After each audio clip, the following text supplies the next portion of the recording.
এই পুরানো পরিচিত এলাকা গেলি তাই না? নতুন এলাকায় গেলা খালি পেঁয়াজ গোছ লাগে, কি পেঁয়াজ গোছ করে বানিয়ে দিয়েছে।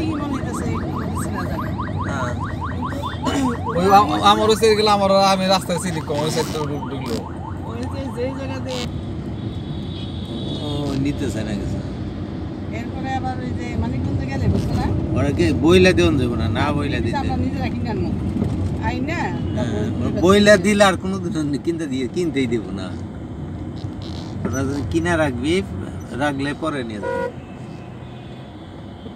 থাকলাম বিকেলের ঢাকা। আজকে দিনটা একটু উজ্জ্বলই গেল, রৌদ্র উজ্জ্বল তাই না? দুপুরবেলা একটু মেঘ মেঘ করছিল, কিন্তু সকালে রোদ গেছে, এখন আবার চকচকা রোদ। কিন্তু দুপুরে একটু মেঘে অন্ধকার হয় নাই, তবে একটু রোদ কমে গেছিল আর কি।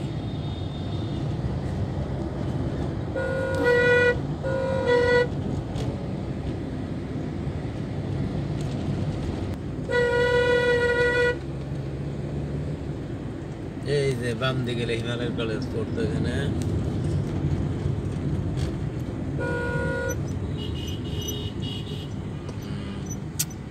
হোসেন শহীদ সরোয়ার্দী মেডিকেল কলেজ হাসপাতাল, এই যে সরকারি Mohammadpur model school and college. এটা সরকারি ছিল না, এখন সরকারি হয়েছে।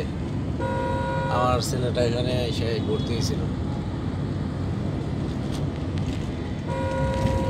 এই কলেজে কয় মাস পড়ছে, 3টা ভাষা চেঞ্জ করলাম এই কয় মাসে। এটা হলো কি শিশু পার্ক, এখানে শিশু হাসপাতালের পাশে যে পার্কটা। একাকার থাকে সারাদিন, সারাদিন আমার বল বোঝা জানা কিন্তু